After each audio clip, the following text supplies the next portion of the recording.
Hey everyone, welcome to the master classes and today we are going to complete chapter number 2 sectors of the Indian economy and I hope आपने chapter number 1 की video जो है वो देख ली होगी। अगर guys नहीं देखी है तो लिंक जो है वो डिस्क्रिप्शन में है, देख लीजिए। और अगर आप चैनल पे नए हैं गाइज तो प्लीज़ सब्सक्राइब कर देना चैनल को, और अगर मेरे सेशंस पसंद आते हैं तो प्लीज़ लाइक कर देना और कमेंट भी कर देना और अपने फ्रेंड्स के साथ शेयर कर देना। तो आइए शुरू करते हैं आज का सेशन और हम कोशिश करेंगे इस चैप्टर को इसमें कंप्लीट कर देंगे। Let's get started.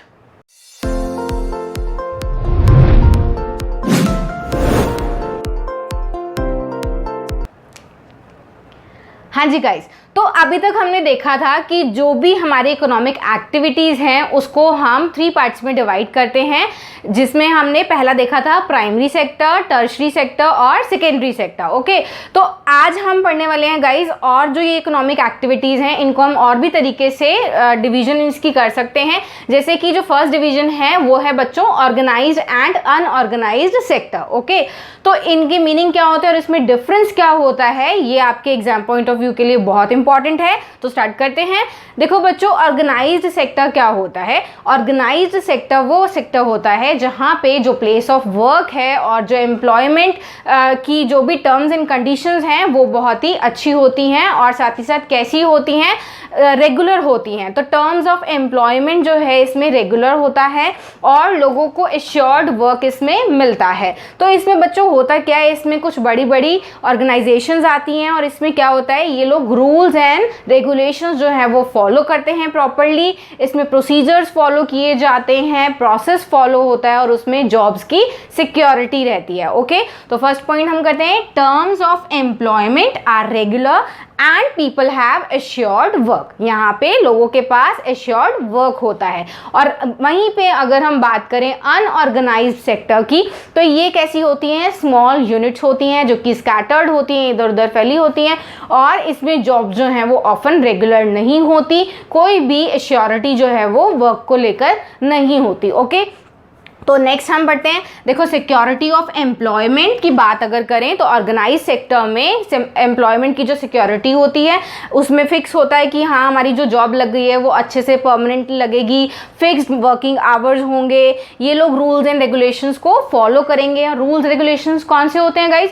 कुछ लॉज होते हैं वो ये लोग फॉलो करते हैं, जैसे कि फैक्ट्रीज एक्ट होता है, मिनिमम वेजेस एक्ट होता है, शॉप्स एंड एस्टेब्लिशमेंट एक्ट होते हैं। तो ये काफ़ी सारे एक्ट्स जो हैं, इनको जो भी रूल्स उन लॉज में एक्ट्स में लिखे होते हैं इनको वो चीज़ें फॉलो करनी पड़ती हैं। ओके, तो ऑर्गेनाइज सेक्टर में ये सारी चीज़ें जो हैं ये फॉलो करते हैं। और साथ ही साथ ये इस ऑर्गेनाइज सेक्टर में जो भी कंपनीज होती हैं, जो भी ऑर्गेनाइजेशंस होती हैं, वो बेसिकली क्या करती हैं, अपने आप को रजिस्टर कराती हैं गवर्नमेंट के अंडर। ओके, तो ये जो फैक्ट्रीज एक्ट है बच्चों, उसके अंदर फैक्ट्रीज जो हैं रजिस्टर्ड होती हैं। ओके, तो registration by the government and have to follow rules and regulations. Okay, तो ये क्या करती हैं, रूल्स एंड रेगुलेशंस को फॉलो करते हैं। ओके, नेक्स्ट अगर हम इसी के बाद अगर अनऑर्गेनाइज सेक्टर की बात करें तो मैंने आपको बताया इसमें जॉब्स जो हैं वो रेगुलर भी नहीं होते, स्मॉल यूनिट्स होती हैं, घरों में ही जैसे छोटा मोटा काम लोग कर रहे होते हैं वो सब इसमें कवर होता है। जैसे कि कोई ठेले वाले हैं, कोई सब्जी वाला है,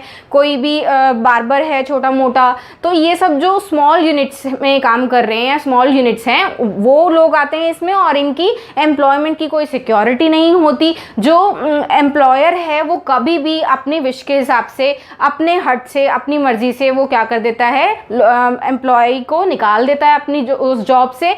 और साथ ही साथ जैसे इसमें कुछ सीजनल वर्कर्स भी आते हैं, तो क्या होता है बच्चों, इसमें सीजन में तो वो लोग वर्कर्स को काम पर रख लेते हैं, लेकिन जब उनका मन होता है, सीजन नहीं होता, उनके पास पैसे नहीं होते, तो वो लोग क्या करते हैं, उनको लीव करने के लिए, एम्प्लॉय को लीव करने के लिए मजबूर कर देते हैं। ओके, तो यहाँ पे सिक्योरिटी नहीं होती है एम्प्लॉयमेंट की, क्योंकि यहाँ पे गवर्नमेंट का कंट्रोल नहीं होता। ओके, और ये लोग रूल्स एंड रेगुलेशंस को फॉलो नहीं करते हैं, तो outside the control of government and do not follow the rules and regulations. Okay, तो इसके बाद बच्चों मोस्ट इंपॉर्टेंट पॉइंट इसमें आता है कि ऑर्गेनाइज सेक्टर में होता क्या है, बहुत सारे ये रूल्स जब फॉलो करते हैं तो इसमें कुछ बेनिफिट्स जो है वो एम्प्लॉयज़ को मिल जाते हैं। तो कैसे बेनिफिट्स मिल जाते हैं बच्चों, जैसे कि लीव पेमेंट मिल जाती है फॉर हॉलीडेज। अगर लोग जो हैं हॉलीडे करते नहीं हैं तो क्या होता है, रेगुलर वर्क कर रहे हैं, ओवर टाइम कर रहे हैं, तो उनको पेमेंट मिल जाती है। ओके, और जैसे फिक्स्ड वर्किंग आवर्स होते हैं, अगर फिक्स्ड वर्किंग आवर्स के अलावा एम्प्लॉय काम कर रहा है तो उसको ओवर टाइम कंसिडर करके उसको एक्स्ट्रा पेमेंट दी जाती है इसमें, ठीक है। तो ये बेनिफिट्स मिल जाते हैं। फिर इसी तरीके से पीएफ आपने सुना होगा बच्चों कि प्रोविडेंट फंड जो है वो उनका इकट्ठा होता रहता है। तो एम्प्लॉयर जो है वो क्या करता है, कुछ अमाउंट जो है उनका एक प्रोविडेंट फंड अकाउंट में डिपॉजिट कराता रहता है ताकि एम्प्लॉय को अच्छे जो पैसे हैं रिटायरमेंट पे मिल जाएं। तो रिटायरमेंट बेनिफिट्स मिल जाते हैं, ग्रेच्युटी मिल जाती है इसी तरीके से कि 10 ईयर्स तक अगर एक एम्प्लॉय एक जगह पर सर्विस कर रहा है तो 10 ईयर्स के बाद वो ग्रेच्युटी के लिए एलिजिबल हो जाता है, तो ग्रेच्युटी मिल जाती है उसको। इसमें भी कुछ सम एश्योर्ड होता है। ओके, तो इस तरीके से ओवर टाइम, तो ये सारे बेनिफिट जो हैं बच्चों वो हमें कहाँ पर मिलते हैं, ऑर्गेनाइज सेक्टर में देखने को मिलते हैं। ओके, नेक्स्ट अगर हम बात करें अनऑर्गेनाइज सेक्टर की, तो ऐसे कोई भी बेनिफिट्स जो हैं वो यहाँ पर नहीं मिलते हैं गाइस, ठीक है। तो ये था आपका organised and unorganised sector. I hope आपको अच्छे से समझ आ गया होगा और आप इसका स्क्रीनशॉट ले लेना। ओके, नेक्स्ट हम आते हैं बच्चों sectors in terms of ownership. तो ओनरशिप के हिसाब से अगर हम देखें तो सेक्टर्स को किन किन पार्ट्स में डिवाइड किया गया है बच्चों, पब्लिक एंड प्राइवेट सेक्टर्स में डिवाइड किया है। ओके, तो पब्लिक सेक्टर्स में क्या कौन आता है बच्चों की जो ये गवर्नमेंट होती है। ओके, हमारे जो कंट्री की गवर्नमेंट होती है उसकी भी कुछ रिस्पॉन्सिबिलिटीज़ होती हैं टुवर्ड्स द पब्लिक। तो वो क्या करती है, कुछ जो एसेंशियल सर्विसेज हैं उनके लिए वो उसको अपने हाथ में रखती है। तो गवर्नमेंट जो है वो क्या करती है, मोस्ट ऑफ द एसेट जो है वो ओन करती है उस ऑर्गेनाइजेशन में, उस मिनिस्ट्री में एक तरीके से, और ये सारी सर्विसेज जो है वो प्रोवाइड करती है। इसका एग्जांपल अगर हम लें तो बहुत सिंपल बच्चों, जो रेलवेज है, ओके, तो रेलवेज जो है आपको पता होगा अभी भी गवर्नमेंट के हाथ में, उसकी मिनिस्ट्री है अलग से। तो रेलवेज क्या करती है, एक चीप मतलब तरीके से बहुत ही सस्ते में आपको क्या करती है, आप डिस्टेंस जो है, लंबा डिस्टेंस जो है वो, लॉन्ग डिस्टेंसेस जो है वो कवर कर सकते हो। तो रेलवेज आपको चीप तरीके से एक जगह से दूसरी जगह ट्रैवल करने में हेल्प करती है। ओके, इसी तरीके से पोस्ट ऑफिस भी है। पोस्ट ऑफिस से आप दूर दूर तक चीज़ें जो है वो भेज सकते हो, आप स्पीड पोस्ट कर सकते हो। ओके, तो बहुत सारी सर्विसेज जो है यहाँ पे भी आपको प्रोवाइड होती हैं। तो गवर्नमेंट क्या करती है, एसेट जो हैं, जो भी इन ऑर्गेनाइजेशन की एसेट्स हैं वो गवर्नमेंट के हाथ में होती है और सर्विसेज भी गवर्नमेंट प्रोवाइड कराती है।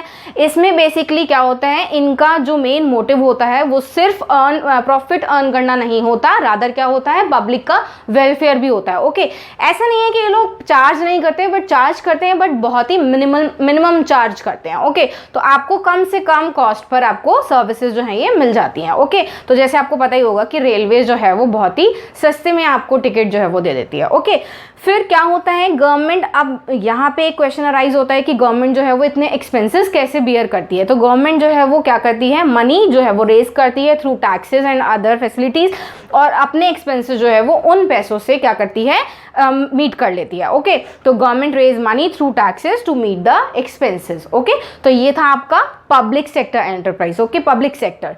नेक्स्ट हम आते हैं बच्चों प्राइवेट सेक्टर। तो बहुत ही सिंपल है कि प्राइवेट हाथों में जो भी ओनरशिप होती है वो प्राइवेट हाथों में होती है, इंडिविजुअल्स के हाथ में होती है। तो ownership of the asset and delivery of services in the hands of some individuals, private individuals and companies. Okay, तो कंपनीज के बारे में आपने सुना ही होगा, Tata iron and steel company, okay, Reliance Industries Limited जिसको हम RIL भी बोलते हैं और इसको टिस्को भी बोलते हैं, TISCO। तो ये आपके MCQ पॉइंट ऑफ व्यू से बच्चों इंपॉर्टेंट है। तो ये जो इनके हाथ में क्या होती है, ओनरशिप सारी कुछ इंडिविजुअल्स के हाथ में होती है। जैसे इसमें आपको पता होगा रिलायंस जो है उनके ओनर कौन है, मुकेश अंबानी है। तो इनके हाथ में सारा जो है वो एसेट्स का ओनरशिप है। ओके, नेक्स्ट हम आते हैं, इनका जो मेन मोटिव होता है बच्चों वो क्या होता है, जो भी ये एक्टिविटीज़ करते हैं इनमें मेन मोटिव जो है वो अर्न करना होता है प्रॉफिट। ओके, तो activities in the private sector are guided by the motive to earn profits. तो इसमें मेन मोटिव होता है प्रॉफिट्स अर्न करना, और इसमें प्रॉफिट्स अर्न करते जरूर हैं बट उनका जो मेन मोटिव होता है वो सर्विस प्रोवाइड करना होता है, पब्लिक वेलफेयर होता है। ओके, तो ये था guys sectors in the terms of ownership. ये आपको ध्यान रखना है कि ओनरशिप के टर्म्स में हम इसमें पब्लिक और प्राइवेट सेक्टर को डिवाइड करते हैं। ओके, तो नेक्स्ट हम एक छोटा सा टॉपिक और रहता है, वो हम कवर करते हैं जल्दी ही। हाँ जी बच्चों, तो नेक्स्ट हम देखते हैं बच्चों कि जो ये पब्लिक सेक्टर है, बेसिकली गवर्नमेंट को ये स्टेप्स जो है उठाने की ज़रूरत क्यों पड़ती है, गवर्नमेंट को अपने हैंड्स में ओनरशिप लेने की ज़रूरत क्यों पड़ती है। तो गाइस होता क्या है कि कुछ ऐसी सर्विसेज होती हैं जो कि एक ह्यूमन बींग्स के लिए, डेवलपमेंट के लिए बहुत ही इम्पॉर्टेंट है, बहुत एसेंशियल है। तो ये सर्विसेज जो हैं प्रोवाइड कराना इम्पॉर्टेंट है, तो गवर्नमेंट अपने हाथ में ये ओनरशिप जो है वो ले लेती है, ये रिस्पॉन्सिबिलिटी जो है वो ले लेती है। तो क्या होता है, जैसे कि कंस्ट्रक्शन ऑफ रोड्स है, ब्रिजेस हैं, रेलवेज़ हैं, हार्बर्स हैं, यानी कि जो भी जहाँ पे पोर्ट्स वगैरह होते हैं जहाँ से शिप्स का माल जो है उतरता है, इलेक्ट्रिसिटी जनरेट करना, providing irrigation through dams, okay, dams construct करना, ये सारे कुछ ऐसी सर्विसेज है गाइस जिसमें बहुत सारा जो फंड्स हैं वो लगता है। तो गवर्नमेंट जो है अपने हाथ में ये सारा ले लेती है, हैवी स्पेंडिंग इसमें होती है। तो और क्या करती है, ये इंश्योर करती है कि ये जो फैसिलिटीज़ हैं सभी को अवेलेबल हो और सब इसका फ़ायदा जो है वो उठा सकें। ओके, नेक्स्ट हम बच्चों आते हैं कि ये क्या होता है, ये बहुत सारी कुछ ऐसी एक्टिविटीज़ हैं जो कि गवर्नमेंट की प्राइमरी रिस्पॉन्सिबिलिटी है, ये ऑलरेडी मैं कवर करा चुकी हूँ। तो इसमें कुछ एग्जाम्पल है बच्चों, क्या है, जैसे कि हेल्थ एंड एजुकेशन। ओके, तो हेल्थ और एजुकेशन की बात करें बच्चों तो आपको पता होगा कि सभी लोगों को, सभी ह्यूमन बींग्स को अच्छी हेल्थ और अच्छी एजुकेशन प्रोवाइड कराना बहुत ही क्रूशल है, बहुत ही इम्पॉर्टेंट भी है। तो इसीलिए गवर्नमेंट की ये रिस्पॉन्सिबिलिटी बनती है कि हर किसी को ये जो फैसिलिटीज़ हैं मिल सके। ओके, नेक्स्ट इसमें क्या होता है कि government also needs to pay attention to aspect of human development such as availability of safe drinking water. Okay भाई, ये तो बिल्कुल सिंपल है कि अगर सभी को अच्छा पानी नहीं मिलेगा, सेफ ड्रिंकिंग वाटर नहीं मिलेगा तो हेल्थ फैसिलिटी, अगर हेल्थ जो है वो ख़राब हो जाएगी, साफ़ पानी नहीं मिला तो ये भी गवर्नमेंट की रिस्पॉन्सिबिलिटी है। हाउसिंग फैसिलिटी करना पुअर के लिए, ठीक है, उनको अच्छा फूड प्रोवाइड कराना और न्यूट्रिशन जो है वो देना। बच्चों आपने पढ़ा होगा इन्फेंट मोर्टेलिटी रेट हमारे जो फर्स्ट चैप्टर में था वो बिल्कुल अच्छा नहीं था। तो हमारे कंट्री में बहुत सारे बच्चे जो हैं वो माल नरिश्ड हैं, तो उनके लिए, उनको अच्छी सर्विस देने के लिए गवर्नमेंट जो है वो रिस्पॉन्सिबल है। तो गवर्नमेंट का क्या फ़र्ज़ है, जो भी पुअरेस्ट सोसाइटी है हमारी कंट्री की, उनको ये सारी सर्विसेज जो हैं वो अच्छे से प्रोवाइड करा सके। और गवर्नमेंट इसके लिए क्या करती है बच्चों, पीडीएस सिस्टम भी आपने लास्ट चैप्टर में पढ़ा था और 9th क्लास में भी पढ़ा था फूड सिक्योरिटी में, कि पीडीएस सिस्टम यानी कि पब्लिक डिस्ट्रीब्यूशन सिस्टम, तो इसमें राशन जो है वो गवर्नमेंट का रिस्पॉन्सिबिलिटी है कि राशन जो है वो प्रोवाइड कराए अच्छे चीप रेट्स पर। तो गवर्नमेंट क्या करती है, फार्मर से जो सरप्लस होता है वीट का, राइस का, वो परचेज़ करके रख लेती है और उसको सिक्योर कर लेती है, और जब भी ज़रूरत होती है तो जो पुअर सेक्शंस हैं सोसाइटी के, उनको वो चीप रेट पर, बहुत चीप रेट पर, इनफैक्ट फ्री में एक तरीके से वो प्रोवाइड जो है वो राशन करा देती है। तो पीडीएस सिस्टम जहाँ का अच्छा होता है बच्चों, वहाँ पे लोग जो हैं वो नरिश्ड रहते हैं, बच्चे जो हैं वो नरिश्ड रहते हैं। ओके, तो ये था गाइज़ चैप्टर नंबर 2, इसी के साथ ये कंप्लीट होता है। और बच्चों हमारी वीडियोस आपको पसंद आ रही हैं तो प्लीज़ लाइक कर दिया करो और सब्सक्राइब कर दिया करो अगर चैनल पर नए हो, और साथ ही साथ अपने फ्रेंड्स के साथ शेयर भी कर देना। और हमारी मैथ्स की सीरीज़ भी बच्चों स्टार्ट है, ऑलरेडी अपलोडेड है हमारे चैनल पर, तो वो भी आप ज़रूर क्लिक कर देख लेना। मिलते हैं जल्दी ही पॉलिटिकल साइंस की वीडियोज़ के साथ। Till then take care, bye bye.